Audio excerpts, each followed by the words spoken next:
3 months I was in absolute diabolical agony. Everybody thought I was going to die, you know. To be honest with you, the way I felt, death would have been a welcome gift. The Prince of Darkness hid his greatest secret. Ozzy Osbourne's family anticipated receiving millions of dollars upon his death. The ensuing emotional collapse caught them off guard. After viewing his last financial papers, his wife wept for hours. In unexpected places, his kids found cash tucked away.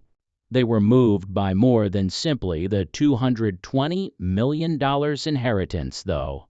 Everything changed when Ozzy Osbourne was born because of the handwritten letters he left with each bequest, which revealed realities. John Michael Osbourne in Aston, Birmingham, on December 3, 1948. He lived at 14 Lodge Road in a modest 2-bedroom house. One bathroom was shared by 6 kids. Money was always scarce, and his father worked night shifts at an auto factory. He endured daily bullying at school. To make fun of him, they called him Ozzy. He was misinterpreted, ridiculed, and thrashed. No one knew why he had trouble reading and writing. He was labeled lazy by his teachers. His classmates called him stupid. He didn't realize he had dyslexia until years later. He could hardly read his own name when he dropped out of school at the age of 15. The school gates were not the end of Ozzy's suffering. He disclosed in his 2010 book that he was sexually assaulted by boys in his area when he was just 11 years old. He didn't mention it at the time. He carried the embarrassment throughout his adolescence. He struggled with anxiety and sadness. He made 2 attempts at suicide. He attempted to hang himself once, but the rafters broke. He almost died after swallowing a handful of pills another time. He never forgot those times. However, he found meaning in music. It was his only way out. He took on odd occupations to make ends meet before that escape actually happened. He worked in a car plant as a horn tuner. He cleared out trash cans. He even spent years working in a slaughterhouse where the stench and blood plagued him. Ozzy and a friend attempted to rob a store in 1965 because they were in dire need of money. They took a TV and some clothes. He was imprisoned in Winson Green for 6 weeks because he was unable to pay the fine. In the morning, he noticed water trickling down the walls of his freezing cell. He felt shaken by the encounter. He vowed never to return. One thing became evident in prison. He required a new course. Music wasn't an easy choice for Ozzy. He had nothing else. So he picked that. He first heard the Beatles song She Loves You when he was 14 years old. His life was altered by that day. He made the decision to pursue fame. Everyone chuckled. He was indifferent. He used a pencil lead and needle to ink Ozzy on his knuckles. It felt right, even if it hurt. He ceased to be John Michael at that point. He changed into Ozzy. His early musical endeavors were unsuccessful. Bands broke up fast. He performed with bands including Rare Breed and the Polka Talk Blues Band, but none of them lasted. He put up an advertisement in 1968 that said, "Ozzy Zig needs gig." He met Bill Ward, Geezer Butler, and Tony Iommi in this way. They clicked right away. After seeing a scary movie close to their rehearsal location, they changed their name from Earth to Black Sabbath. Their debut album, On a Friday the 13th, was released on February 13, 1970. It altered music forever and was unvarnished, weird, and horrifying. Pain gave rise to the Black Sabbath sound. In a workplace accident, Tony Iommi lost the tips of 2 fingers. Physicians advised him to give up playing the guitar. Instead, he wrapped them in leather and used melted bottles to create plastic fingertips. He tightened his guitar strings so he could play with less pain. They were known for its thick, low tone. It had a frightful sound, reminiscent of the horror films they enjoyed. Not to shock people, they penned songs about wickedness, addiction, war, and madness. However, it was the way life felt. Birmingham children understood. They lived in a dismal world. They have a voice thanks to Sabbath. Critics were taken aback by their debut album. Fans adored it, even if they claimed it was just noise. It got platinum after peaking at number 8 on the UK chart. In a single day, it was nearly live recorded. The band hurriedly mixed it and departed because they had a performance in Switzerland the following day. Rolling Stone called Black Sabbath, the album's title tune, the best heavy metal song ever. That one album gave rise to a whole new genre. They continued after that. Iron Man, War Pigs, and Paranoid followed. In less than half an hour, Paranoid was written. Nevertheless, it peaked at number 4 on the UK chart. The record was almost called War Pigs. However, the label altered it to steer clear of criticism. There was more to these tunes than just riffs. They depicted a world gone awry, corruption, and the terror of the Vietnam War. Millions of copies of the album were sold. More than 1.7 million copies of Paranoid alone were sold. For a generation that felt adrift, Sabbath turned into a profitable venture in a matter of months. Ozzy Osbourne was disintegrating in 1979. He had become dangerously addicted to drugs and booze. Even the notoriously chaotic band Black Sabbath was no longer able to handle him. He would go missing for days at a time, skip practices, and occasionally get so engrossed in his performance that he forgot he was on stage. No one around him felt safe because of his violent and erratic behavior. The band made a decision they had been dreading that April. They let him go. Ozzy had gone too far. He later said that he didn't even comprehend what had transpired that day because he was so inebriated and high. The situation worsened following the termination. Ozzy plunged into the abyss. All of a sudden, he was broke. His marriage broke down. For 3 months in a row, he committed suicide in a budget hotel room in Los Angeles. He ate very little. He didn't do any cleaning. He took a sip continuously and used any narcotics he could find. Even his children's calls went unanswered. Ozzy subsequently stated that he genuinely thought that was the end. Friends feared he may pass away there, forgotten and alone. He had been performing to crowded arenas only a year prior. He had lost control of everything and was now a ghost in a dirty room. Then Sharon Arden appeared, though. She was the daughter of the manager of Black Sabbath. Even though she was aware of Ozzy's life's downward spiral, she saw something valuable. She personally took him out of that room and persuaded a record label to give him another chance. She was in charge of his band, his career, his schedule, and even his medical crises. They fell in love in the midst of the chaos.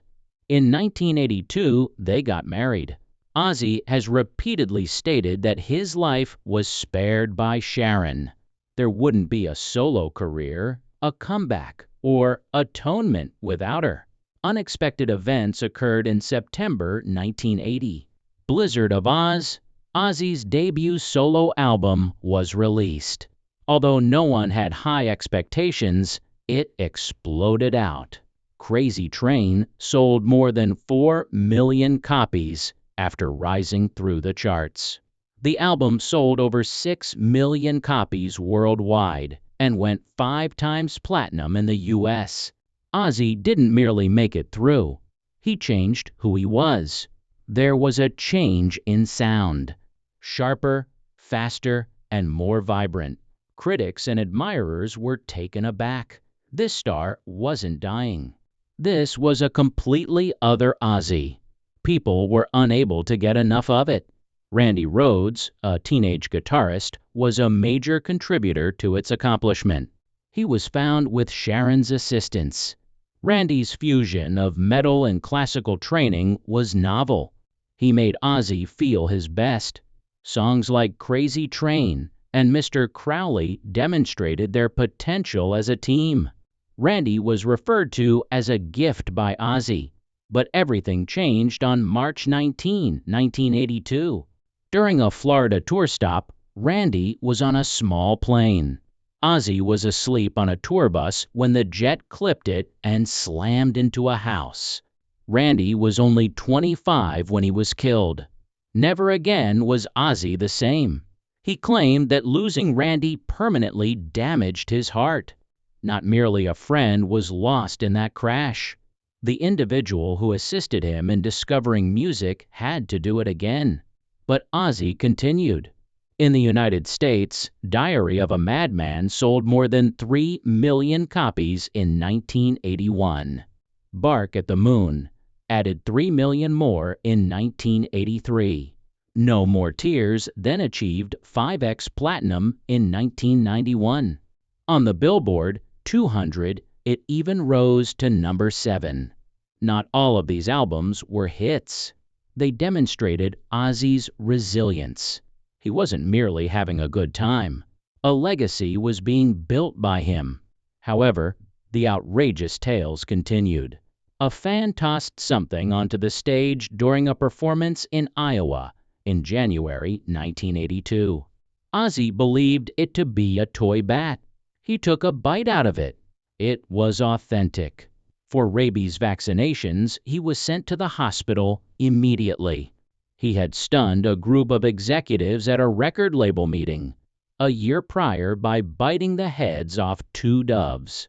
It was meant to be a sign of peace, he added. They ejected him right away. Louis and Jessica avoided the limelight. Despite being adopted by Ozzy, Elliot has remained distant. He has 3 additional children with Sharon, Amy, Kelly, and Jack. When MTV debuted The Osbournes in 2002, Kelly and Jack gained virtually immediate fame. Millions of people saw their chaotic household through the broadcast. At its height, it attracted around 8 million viewers. Kelly took advantage of the publicity to launch a career in television, fashion, and music. Jack later became a host of survival and adventure shows. They are among the most talked about families in entertainment because of their intense arguments and heartfelt moments that were captured on film. Sharon was not upset when Ozzy was unable to secure bookings for major festivals in 1996. She constructed her own. In order to promote heavy metal acts, Ozzfest was founded that year. It turned into a huge success. Over the course of its existence, the event generated over $100 million in revenue, with some years seeing over $20 million. System of a Down, Slipknot, Tool, and Iron Maiden were among the bands that performed at Ozzfest. More than 5 million fans had come by 2007. Sharon made headlines that year by giving away free tickets, which revolutionized the way festivals were run. By 2018, Ozzfest had gradually disappeared. However, it made a mark. For a lot of bands, performing at Ozzfest marked a sea change. In addition to preserving Ozzy's position in metal, Sharon's concept elevated the entire genre. The family had to deal with more than simply notoriety. Ozzy has at least 16 treatment visits under his belt. For decades, he struggled with drug and alcohol addiction. Some of his relapses throughout the Osbournes were even captured on camera. Their home was broken into in 2003, and Sharon's jewelry, valued at over £2 million, was taken. Domestic tensions erupted in the same year. The most significant controversy, however, occurred in 1989 when Ozzy attempted to choke Sharon when she was having a breakdown. She didn't file a complaint. Later on, she said it wasn't him but the drugs. When Ozzy came clean about cheating on her in 2016, their marriage was on the verge of dissolution. A battle with cancer was one of Sharon's personal health scares. Multiple sclerosis was Jack's diagnosis. Kelly's emotional outbursts on live television made headlines. Nevertheless, they always reunited in some fashion. People saw something that they had never seen before thanks to the Osbournes. It felt genuine while being noisy, untidy, humorous, and odd. Not only did the show perform well when it debuted on March 5, 2002, but it also became the most watched series in MTV's. For every show, around 8 million viewers tuned in. It was unprecedented for a cable reality show to draw that type of viewership. The eldest daughter, Amy Osbourne, had no interest in being near the cameras. She claimed she didn't want to grow up on television when she moved out at the age of 16. On a reality program, she didn't want to be known only as someone's adolescent daughter.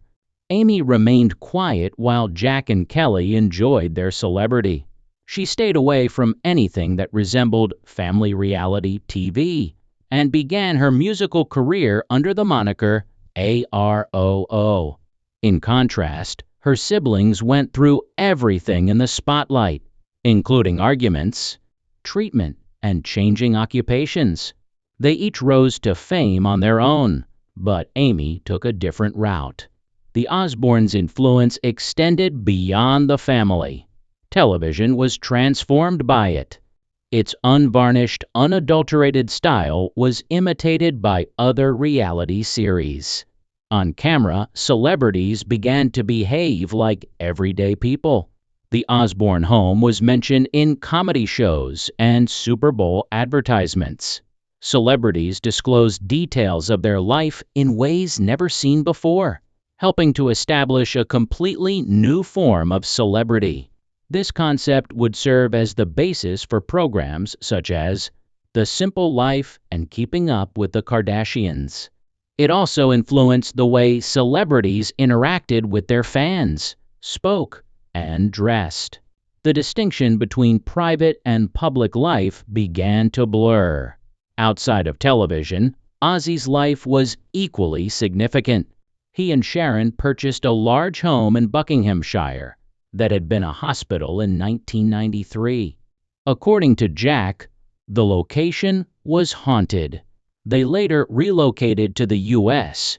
and spent over $12 million in a mansion in Los Angeles.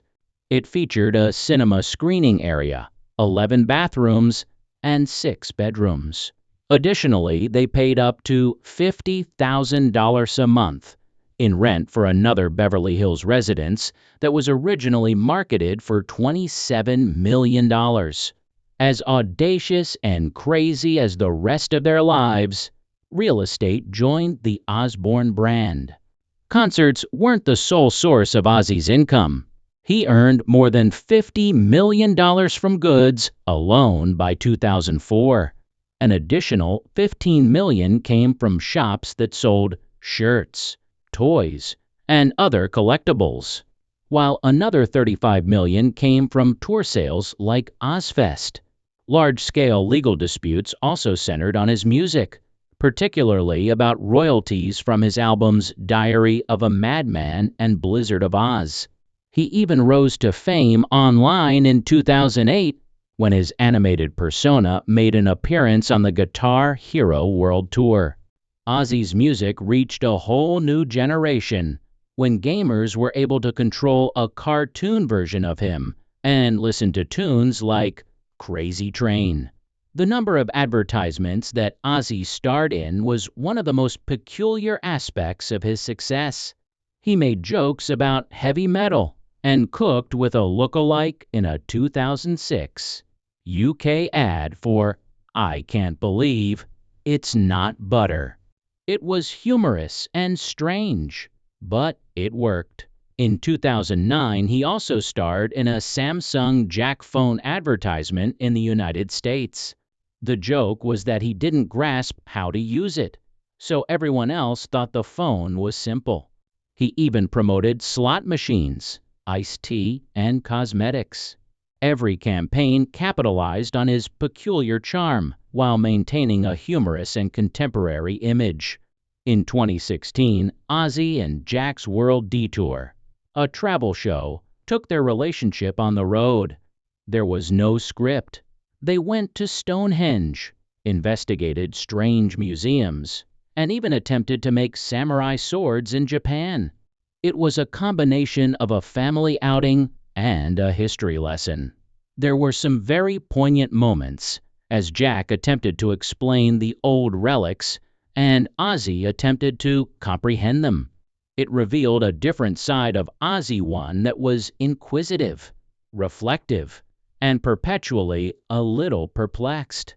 People were reminded by their travels through many nations and civilizations that the Osbournes had more to teach us. In his memoir, I Am Ozzy, published in 2010, Ozzy shared his personal life. The book was well received.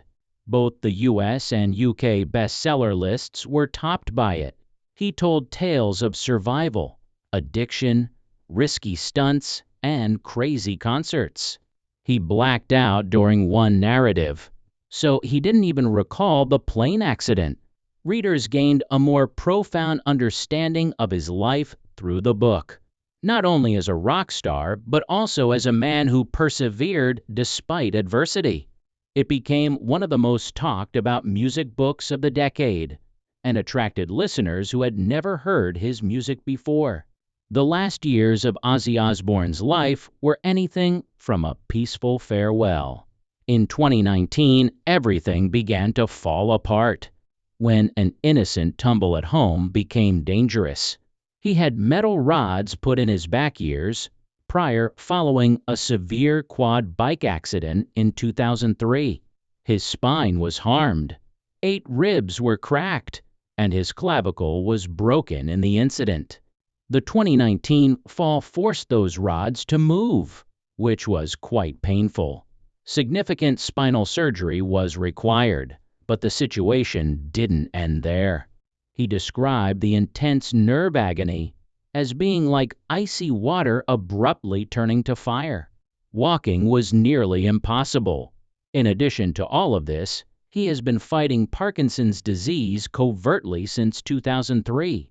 On certain days, the discomfort was so severe that he wished to stay asleep, but he never lost the support of his admirers. There was a great deal of support. People continued to have faith in their metal hero. Then, July 5, 2025, arrived. Ozzy went back to Birmingham, where his adventure had begun. He gave his last performance with Black Sabbath that evening at Villa Park. He sat on a throne instead of standing. The intensity didn't diminish, though. Guns N' Roses and Metallica participated in the homage. The first musical note struck like a tidal wave. When Ozzy looked around and said that it was time to return to his birthplace, the audience broke down in tears. His voice was strong, even while seated. It was more than just a concert that evening. Everyone there was aware that an era was coming to an end. The funds raised were donated to local charity in Birmingham. Ozzy gave the community where he grew up a gift with his final performance. But that concert wasn't only his farewell. He shocked the world once more in 2022 when he was 74 years old. His album, Patient Number 9, earned him a Grammy for Best Metal Performance for Degradation Rules. It was a powerful song. It featured Tony Iommi, and onlookers were amazed at Ozzy's continued vitality. His health was obviously deteriorating, and he hadn't done any touring in years. But here he was, defeating far younger musicians and demonstrating that injury and aging couldn't stop him. That Grammy was about how he still mattered, not about nostalgia. His family remained close despite all of these highs and lows. He never left the side of his wife, Sharon, or his kids. They were all present when he died on July 22, 2025, at the age of 76. Jack, Kelly, Amy, Jessica, Louie, Elliot, and Sharon all held his hand. The entire world was in mourning. The internet was inundated with condolences from both fans and celebrities. According to Elton John, he was immortal. Sharon's sorrow was open and honest. She thanked everyone for their support and shared memories. Ozzy had evolved from a rock star. He was regarded as a parent and spouse who sacrificed all for his family. However, surprises persisted long after his passing. The family revealed a documentary containing unpublished letters and recordings. A few of these were from the early days of the Black Sabbath. Songs, near-death experiences, and sincere regrets were all accompanied by stories.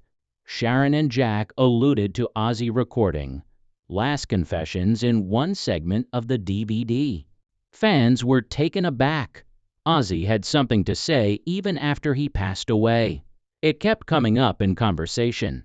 His music was as loud as his secrets. He left behind a fortune of almost $220 million at the time of his death. His Ozfest concerts alone brought in over $100 million, and he had sold over 175 million albums. The funds were donated to charities that supported Parkinson's research and children's hospitals, as well as to his wife and 6 kids. The family sold 3 opulent mansions and made over $30 million from real estate alone. Sharon had taken care of the most of the work and ensured that every child received their fair portion. She also safeguarded his future agreements, earnings, and publication rights. Last Rites, a final memoir, was scheduled for publication in October 2025. Each of Jack and Kelly amassed fortunes of between $15 and $16 million. The Osbournes were no longer just a family. They were now a significant legacy in show business. Ozzy had made more money than any other member of the Black Sabbath, even surpassing Tony Iommi's earnings by almost $80 million. Money wasn't the only factor in his success. His cultural influence extended much beyond music, and it demonstrated how far he had gone from his working-class beginnings. Rock was irrevocably altered by Black Sabbath in the early 1970s. They made a loud, ominous, and terrified sound. People were shocked by lyrics about war and doom. Ozzy gained notoriety as heavy metal's godfather. His greatest surprise, however, was when the Osbournes made their MTV debut in 2002. It was more than a reality program. It turned into a moment of culture. Every week, more than 6 million people watched.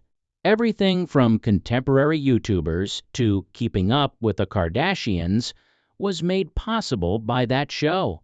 All of a sudden, Ozzy was more than simply a singer.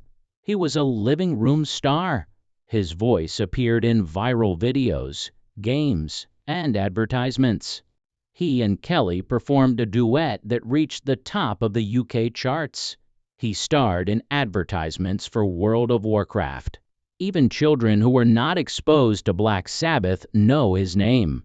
Ozzy's strange sound helped bands like Slipknot and Ghost find their way. Arenas were sold out by what used to frighten people.